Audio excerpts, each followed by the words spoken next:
I'm Jim, And I'm Garrett. and this is Jim Jim and and Garrett. Garrett at the movies. Welcome, everybody. Today we will be talking about the film that won the box office inexplicably, The Predator, Shane Black's The Predator. We will be comparing that to the 1987 Arnold Schwarzenegger film Predator. We will also be talking about the newest news from the DC EU, which incidentally was actually never officially called the DCEU, but that's a story for another day.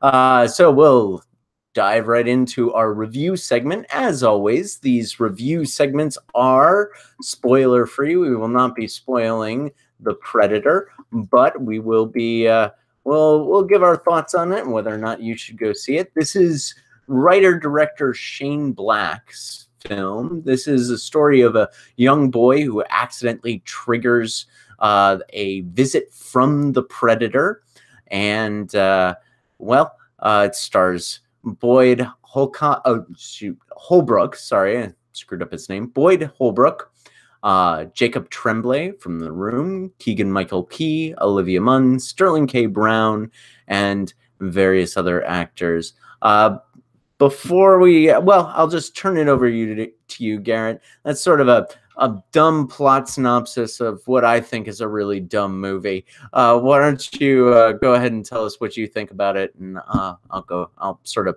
piggyback off of some of the things you're saying. Well, let me start off by saying I really like Shane Black's work. I have been an admirer of his films, his screenwriting. I like his stuff. I really do. I can't say I've loved every single thing he's done, but I've generally been impressed. And this is without a doubt the worst thing he's ever touched. I kind of want to cut him some slack because apparently the studio cut his film, not just the Notorious segment because of he cast his friend, the sex offender in the role. Obviously they removed that, but I think apparently they cut even other parts. They really trimmed it down and it just feels like a mishmash. So maybe some of that blame can be put on the studio. But I don't think all. I mean, in addition to being terribly edited, it's terribly acted, it's terribly written. I mean, even just like as an effects action fun movie, it isn't very good. It's in some ways it's not too surprising because this whole franchise has been awful. There's been precisely one good movie, which is the original, which we'll talk about later on. But all the other attempts to use the character of the Predator on screen have just been abysmal failures, and this is keeping with that trend. I was cynical going forward. The only thing that gave me any hope for this film was that Shane Black was involved, and now I realize that even that was misplaced. This is a terrible, terrible movie. Do not go see it. Don't mince words at all, Garrett. Yeah, I'm with you. This is in my tweet review.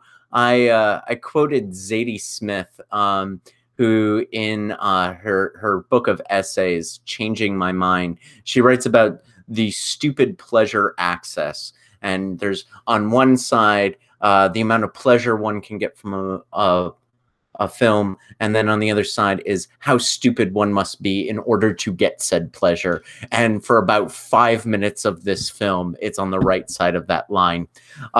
There were some moments when I could sort of geek out in the 80s action pastiche that it was trying to homage.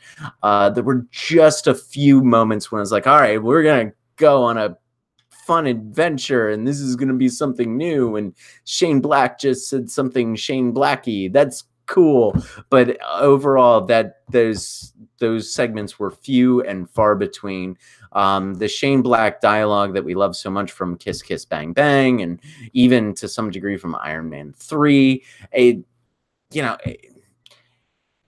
was amazing how flat many of the jokes in this film fell. I was surprised at how unfunny, and it was one of those awkward sort of cringy moments of funny where somebody tries to make a joke and there's just dead silence in the room, and that was what I felt about many of the jokes in this film, especially Keegan-Michael Key, I was expecting more from him, and I didn't.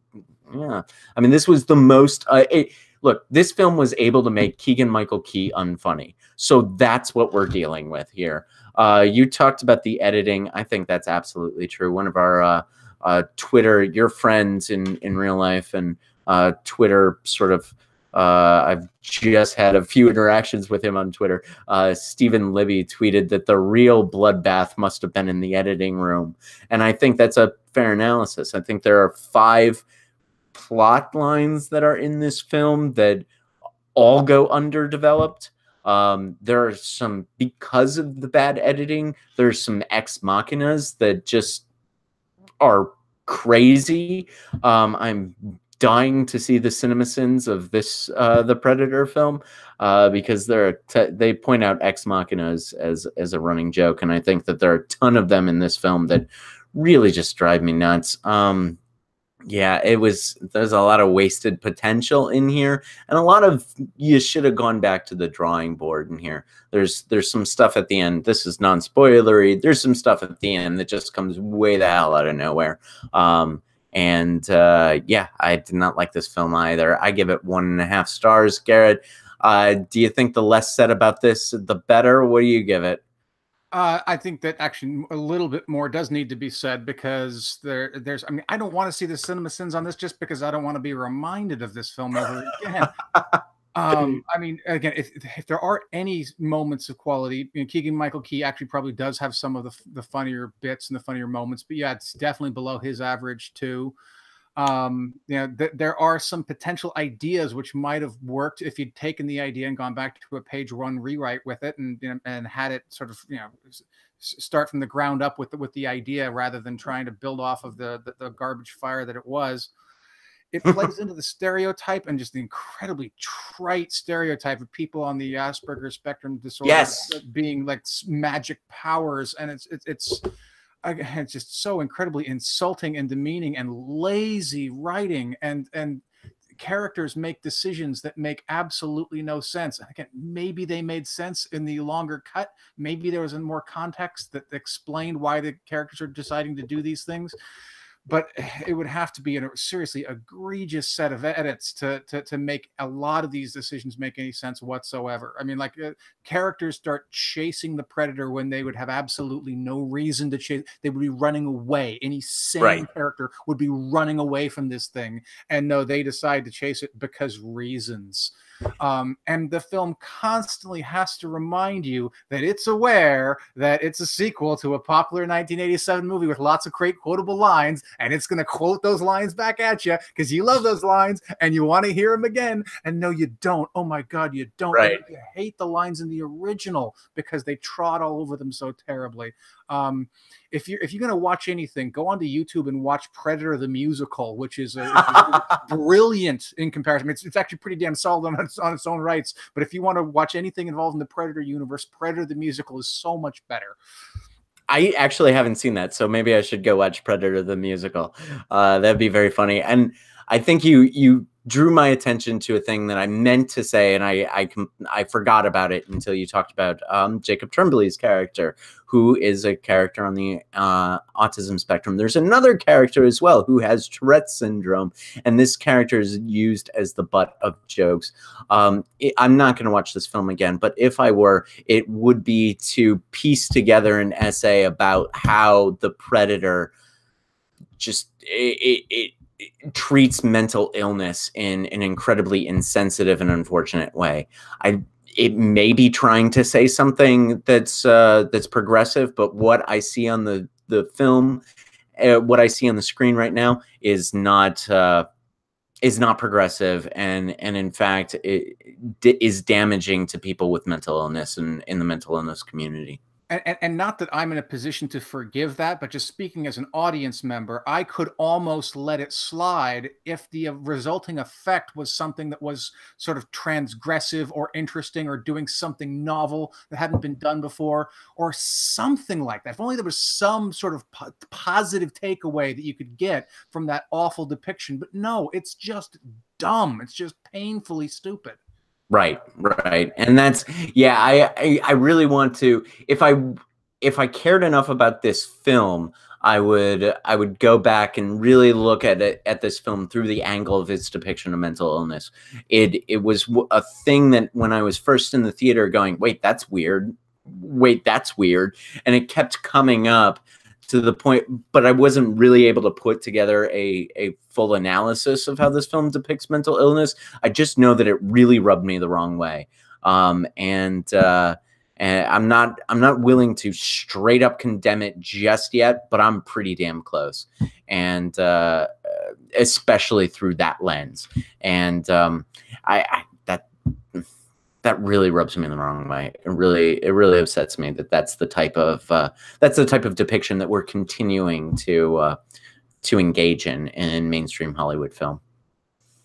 So, to round out my side of things, I sincerely hope that Shane Black takes his licks from this, that he takes some time off, that he gets clear on what was the studio's fault and what was his fault, and comes back to form. Because really, I would love to see him do something really good again, because I believe the man is incredibly talented, but even talented directors and writers can drop the ball, and he just really dropped the ball here. So for me, it's on a 5-star scale, it's a 1-star film. It's really just awful. Yeah. I mean, I've never seen you so sad when talking about a film. You seem really just like, oh, this kind of hurt you. Because I mean, I loved the 1987 film. I'm a child of the 80s, and the idea that Shane Black was going to come back and somehow save the franchise and rejuvenate it. And if someone could have done it, it probably would have been him. But now, really, so it's a letdown, not for a Predator movie, but for a Shane Black movie. Mm-hmm. Well, for any movie, really.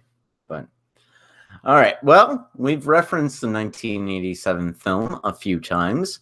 Let us talk about the 1987 film. This is John McTiernan, Arnold Schwarzenegger, Carl Weathers, Shane Black is in this film, and Jesse Ventura, of all people. This film has 2 governors.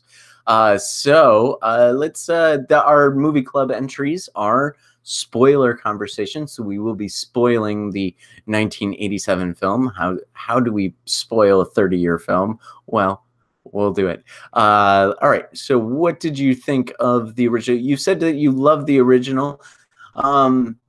Okay, on the rewatch, I had a few more misgivings than I expected to have. So let's start by praising this film first. What do you think? What do you like about this movie? Well, in fairness, I didn't rewatch it, but I have seen this movie a dozen times, and so I didn't feel I needed to. But I mean, again, it's clearly a product of its time. It's a 1980s action movie. It's Schwarzenegger at his Schwarzeneggeriest. It's up there with like the Terminator for his sort of iconic roles. And yeah, I mean, I suppose if turning a critical lens to it, you could say there's some racism in there, depicting of South Americans as all being drug dealers or something like that. Perhaps that's one of your concerns.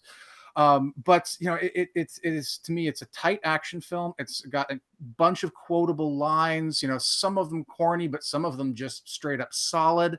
And again, unlike the Predator, which was an unfocused mess, like you said, 5-something different plot lines, none of which were developed. This one is just very tightly focused. It is, it's basically a slasher film, but instead of a bunch of young girls being traced through a forest, it's a bunch of army men going up against the unstoppable killing machine, and that's something which has been done many times since, but I don't think it had ever been done before. And it's a brilliant twist on what was then and remains kind of a tired trope. And the effects were great. I mean, again, the costuming and the makeup, the character design. Was it Stan Winston, I think, who did the design for the Predator? I can understand why they wanted to make more movies about this, because you had this fantastic, iconic character that you wanted to reuse. But the problem is that no one else has figured out how to tell a story that works. That story was very tight, very focused. And it has a sort of a clear through line, a clear dramatic tension, and none of the other sequels which they've made, and I haven't seen all of them, but I've seen a lot of them, have been able to sort of recapitalize on that. So it's You know, in some ways a real shame. Again, you know, I wouldn't want to volunteer for the job. I wouldn't want to have to write the next Predator screenplay. So, you know, it's not an easy thing to do by any stretch of the imagination. But John McTiernan's 87 Predator made it look easy. It made it look so straightforward. And it was just a solidly made film of its kind, you know, of 80s action films. Right. Yeah. Stan Winston was in charge of the special effects. Eddie Yang was on the creature effects crew, and there are a few others that are also titled Steve Wang, art department coordinator, creature effects unit, concept artist, creature effects unit. So there are several people listed on this, Stan Winston being one of them, and his studio. He basically did all of the good things in the 1980s and late 70s. So yeah. So some of my you pointed to it to some degree about the South Americans being depicted the way they are. Native Americans, it sort of slid into some of those native tropes. And this is the most alpha male film of all the alpha male films. And to some degree, that got on my nerves a little bit. It sort of celebrated the alpha maleism in ways that I didn't remember from when I was 7 when I first saw it. So it bothered me slightly. But one of the things that makes that part of the pastiche of this film is that we've got these alpha male characters who are really alpha male-y, and they are scared shitless of this thing. And that dynamic is the only thing that sort of makes me forgive just how alpha male-y this film is. So I found myself really liking the second half of this film a lot more than the first half. I think the first half does build a lot of the tension, and that's cool. But it's a lot of like men with big muscles and big guns firing them.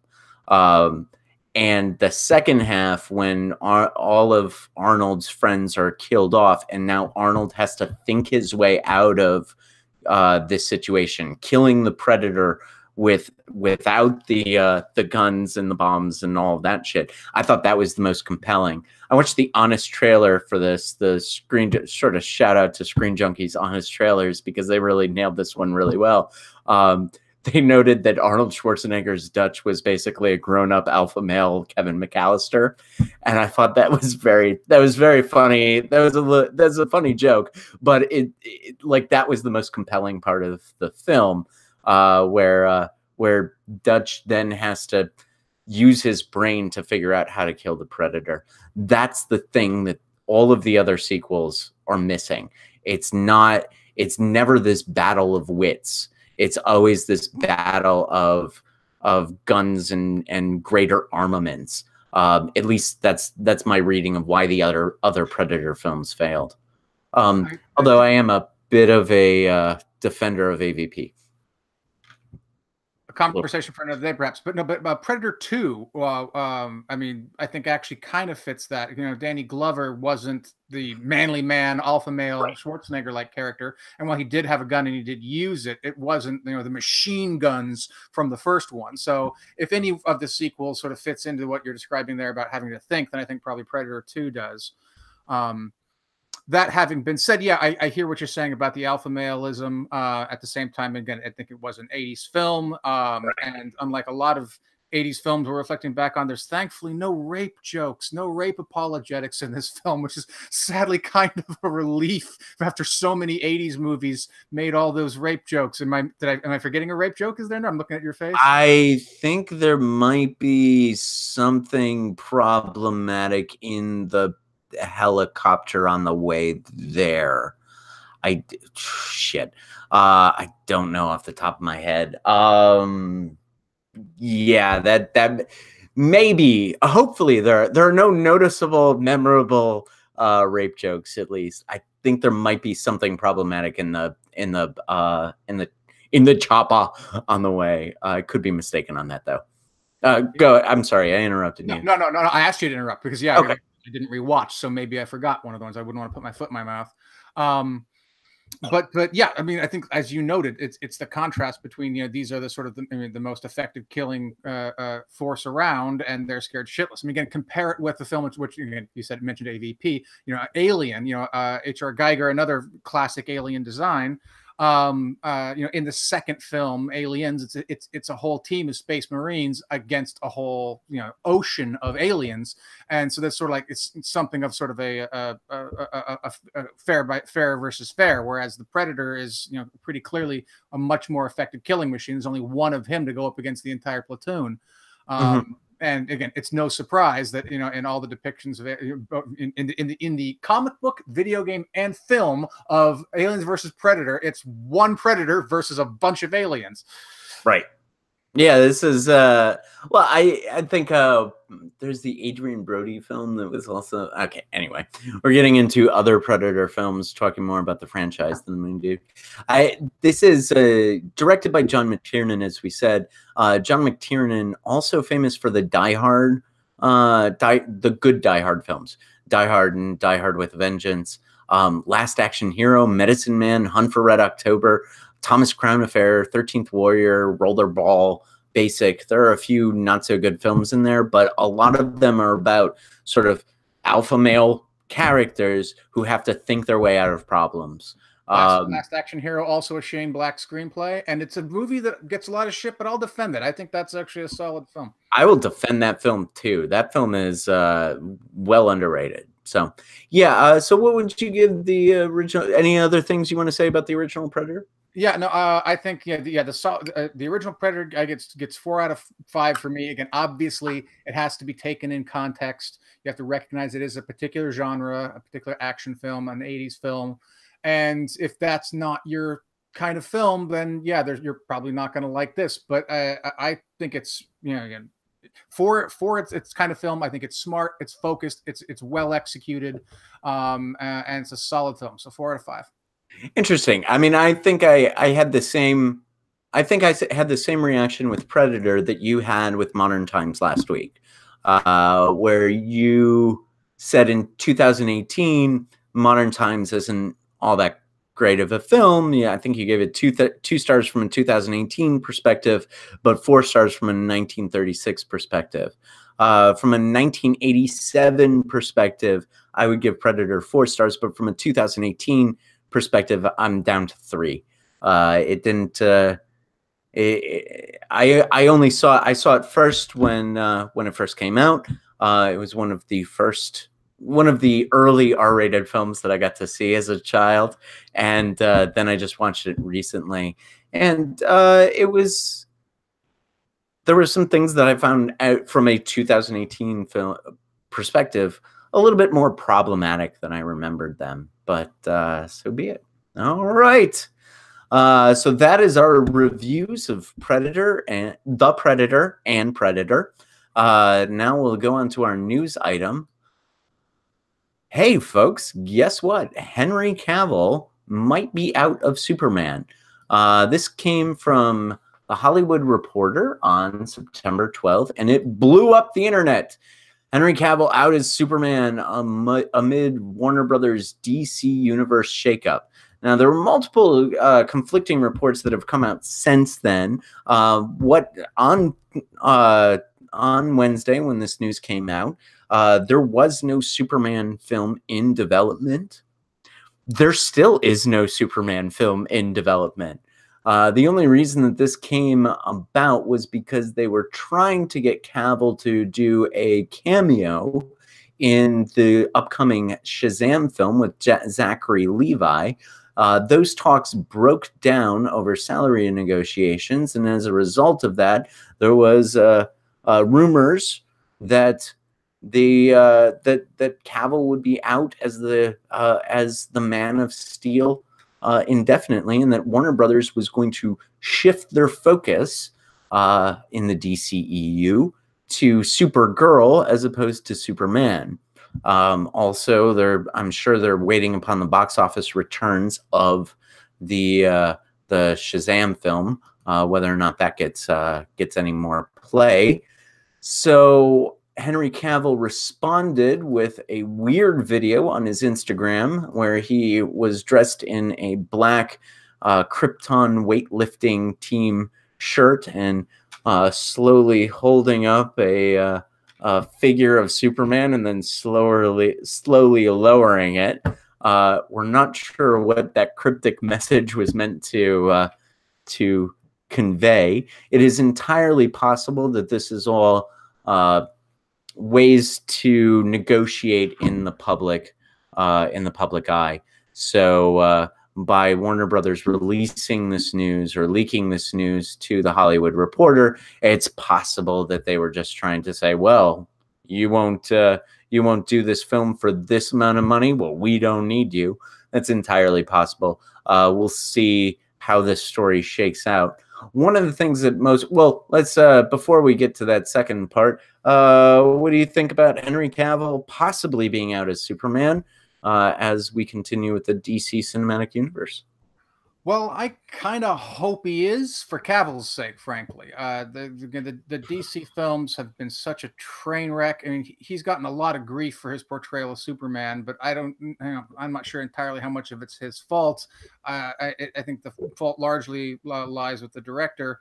And to a larger extent, even lies with the character. Superman is just a terrible character. I mean, I have a certain place in my heart for Superman 2, again, from child of the '80s sort of thing. But even that movie, I recognize is on its own merit. It's just a bad movie, and it's only childhood nostalgia that makes me like it at all.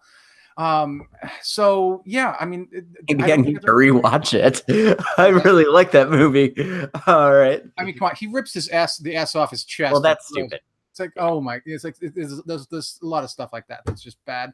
And yeah, so I think I don't know that the character has ever been particularly good. The character, Quack character, he has a place in history, of course, because he's sort of like the first superhero ever, the first comic book superhero in a lot of ways. But the character isn't interesting. I mean, there's not a whole lot to him. So I can sort of see why they were trying to do something different. Again, they were trying to sort of make him shuffle off the Superman's past and create a modern Superman that's perhaps more interesting. And so I give him credit for taking a stab at it, but it just failed miserably. I really hope we go back into a dormant phase where we don't see Superman for another 10, even 15 years, until someone can come up with a way to really reinvent the character in an interesting way, and then maybe reconsider it. But it needs to be a long sleep to get away from this, the terrible aftertaste. And so, best wishes to Cavill. I know he's got The Witcher now, going to be a Netflix show based on the video game, which I know nothing about, but I wish him well. I hope it goes well. I hope he has a long, prosperous career. I've liked him in other things I've seen him in. So I want him as far away from Superman as possible because it's just a terrible property. He kicks ass in Mission Impossible Fallout. I think you just set the internet ablaze with your anti-Superman nonsense. I'm sure everybody's going to be very upset at you. I'm not upset at you. I certainly see your point. However, I disagree. I think that Christopher Reeve's Superman was... I think Christopher Reeve was able to imbue that character with some interesting dimensions. I don't think we ever really saw Henry Cavill's Superman. I always thought we saw Zack Snyder's Superman. Yeah, Christopher Reeve's Clark Kent was good. Yes. When he's doing Clark Kent, I like Christopher Reeve's performance very much. But when he's Superman, no, he's back to being bland. Well, yeah, I don't always agree with that. I like maybe this is maybe next time we do a superhero movie, we'll talk about the original 1978. I think it's 1978 Superman and Superman 2 as well as our movie club entry, so we can have a little bit more in-depth discussion on that. One of the things that was depressing about the Superman news was, of course, Twitter blew up because it's Twitter. And many fans were suggesting that Michael B. Jordan can't be cast as Superman. Now that would be, I would sign up for that right away. Michael B. Jordan as Superman. Any opinions on that? I like Michael B. Jordan. But for the same reason, I hope Cavill gets away. I don't want to see him cast in this role. Again, unless it's paired with a conceptual reimagining, and just what about Superman but black is not conceptual enough. There was a comic. No, I would ignore the racial element of it completely. But there was a comic book run, I think it was in the 80s or 90s, where in Superman, where they imagined what if Superman landed in Soviet Russia instead of the United States of America. It was called Red Sun, and that was fascinating. That was really interesting. It's that kind of reimagining that they need, not necessarily that specific storyline, but something that radical of an alteration of the character to really do it. And again, as talented as an actor as Michael B. Jordan is, casting him alone is not enough to do that. It has to be a conceptual reboot, not just stunt casting. Sure. Yeah, I mean, I agree with that as well. I would ignore the racial element if I cast Michael B. Jordan as Superman. I would try to make a good Superman film, and I'd get the best actor for that. And Michael B. Jordan's a really good actor. But one of the things that this got me thinking about was how toxic some fandoms have become, especially the Twitter objections to Michael B. Jordan. Some of them were, to be kind, borderline racist, and to be unkind, very racist. There were, we can't have a black Superman because he's black. Yeah. And then that got me thinking, what if I had Jeff Bezos money and I could buy the rights to all of the characters of fandoms that have gone toxic, and I can make a movie that is called Trolling Toxic Fans, the movie. So I wrote a little, so we're going to do this little stunt casting. We're going to cast this film, which I've written a little plot of this film, and this is the plot of my Trolling the Fandoms movie, right? All right. After the election of Donald Trump, Superperson realizes that truth, justice, and the American way is no longer worth fighting for, especially the American way part. So he starts to actively resist the U.S. government. Batperson, who is now on Zoloft and is actually really quite happy, and James Bond travel back in time to a galaxy far, far away to enlist Luke Skywalker in his battle against Superperson. Once Luke sees that he's fighting what he's fighting for, he switches side in an epic battle wages with Batperson and Bond with Trump support against Luke and Superperson. Our goal, Garrett, you and me, we are going to cast this film. We're casting 5 roles: Batperson, Superperson, Luke Skywalker, Bond, and of course, the President of the United States, Donald Trump.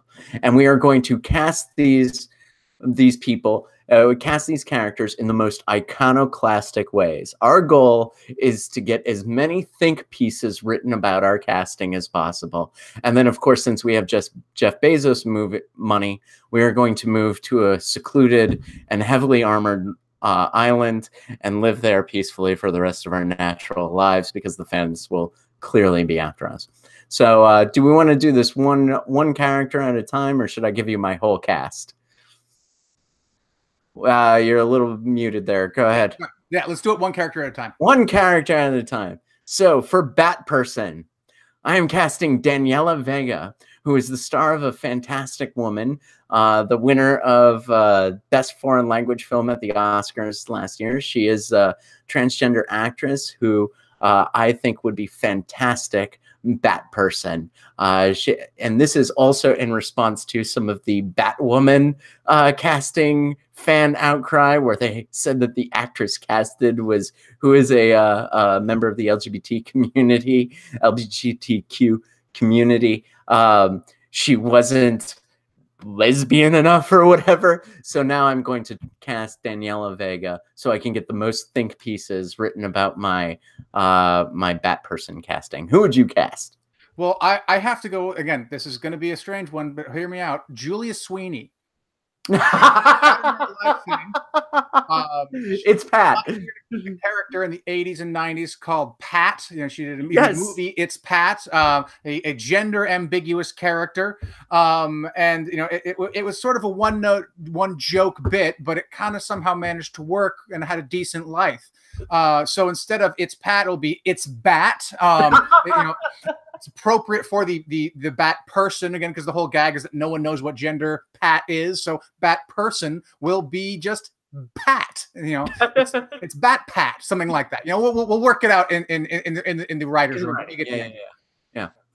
Okay. So part of my inspiration for this also came from an Onion article that said that Wallace Shawn was the leader for the new, the front runner for the new James Bond role. This was after there was some issues associated with the Bond 25. So for that reason, just to sort of honor the Onion's great casting as Wallace Shawn as James Bond, I'm going to cast Wallace Shawn as Superperson. You're muted again. I like Wallace Shawn in just about anything. So in that respect, I think that that's good casting. Personally, though, I think there's only one person for the role of Superperson, and that's Zack Snyder. I mean, the guy is the only person who deserves the role. After everything I've been saying about how terrible the films have been, Zack Snyder is the only person I think who I would punish with such a role. And you know, he's been working out a lot. The guy's pretty ripped. You know, he clearly enjoys sort of being the macho man. So let's let him earn his poison. Let's let Zack Snyder be. You know, the only thing that I could top that with is if we could resurrect Ayn Rand and make her a Superperson. That would be perfect. Okay, Luke Skywalker. I'm sorry, Mark Hamill. You're not Luke Skywalker anymore. Henry Golding is Luke Skywalker. Henry Golding is the star of Crazy Rich Asians. And because the Star Wars fan base got so angry at the first Asian character in the Star Wars universe, I'm going to cast your head of the Star Wars universe as a great Asian actor who would be able to do a really good Luke Skywalker. Henry Golding is my Luke Skywalker in this fake film that we are not writing.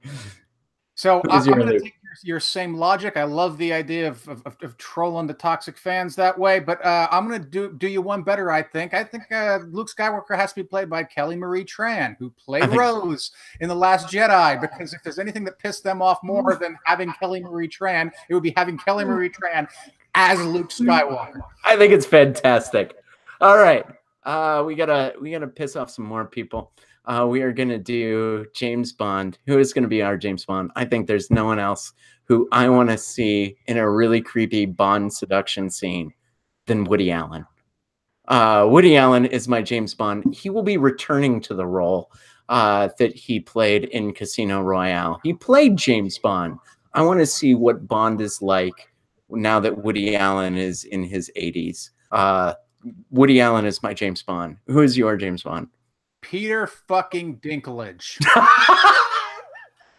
Peter Dinklage as James Bond is the James Bond that the Bond universe has been waiting for, man. I mean, just think about it. Imagine that iconic opening thing, you know, where the sight comes back to him instead of, you know, James Bond, you have Peter Dinklage. That would be so fucking awesome. I would love that. I would love every fucking second of Peter Dinklage as James Bond. And I think Peter Dinklage would do a good James Bond. Like, this is what's fantastic about this is Peter Dinklage would actually play the shit out of that role.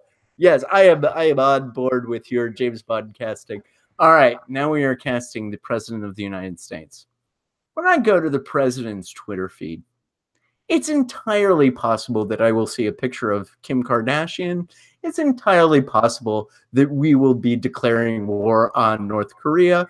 It's entirely possible that he'll say something about LeBron James for some reason. The unpredictability of Donald Trump was what was driving me to my decision to cast Donald Trump, or cast Nicolas Cage as Donald Trump. Nicolas Cage is the most ridiculous, unpredictable actor. When you go into a Nicolas Cage film, you don't know what Nicolas Cage you're going to get. And for that reason, I am casting Nicolas Cage as Donald Trump. Now, that actually is something I would pay to see, to be perfectly honest. Nicolas Cage's Trump is something that really should happen. Probably, sadly, won't. But for me, if you're casting Trump, there's only one person you really have to troll, and that's Trump himself. And so I got myself thinking, who is the person who would just piss him off more than anyone else? And it couldn't be none other than Erik Estrada, because it has to be a Latino actor playing him. Erik Estrada and that big freaking yellow-orange hair thing of his, come on, that would piss him off so much. And therefore, I want Estrada. Get me Estrada. Sign Estrada. Fantastic. I think it's fantastic. We are going to get our Jeff Bezos money, and we are going to make Trolling the Fans the movie. And we are going to cast all of our fantastic. We'll put together a sort of best of list of our cast. Yeah, and to those of you who are watching, this is all in good fun. We're just joking with the fan bases and trolling toxic fans, because who needs toxicity in this world? We got enough toxicity. It's so yeah. That's that. All right. Any further comments about our great trolling the fan base of the movie? I don't know, but I think we got to do this again next time. There's a casting controversy. We have to replicate this idea, because this idea's got legs, man. It can go far. Yeah, trolling the fan bases of the movie. I kind of like the fan base movie too, right? We could have a trolling the fan bases cinematic universe. Oh yeah, yeah, because that's already got one, I think. Right. Okay. So let's see. We are taking next week off. I know. How could we possibly have a week off? We're taking next week off. So the next time we will be back with you is September 30th. September 30th. So mark your calendars. We will be covering White Boy Rick, and our movie club entry will be Serpico, the great Sidney Lumet, Al Pacino, one of the many great collaborations between director and actor. So we'll talk about White Boy Rick and Serpico on September 30th. So that is this episode of Jim and Garrett at the Movies. I am Jim. And I'm Garrett. And this is Jim and Garrett at the Movies. Good night.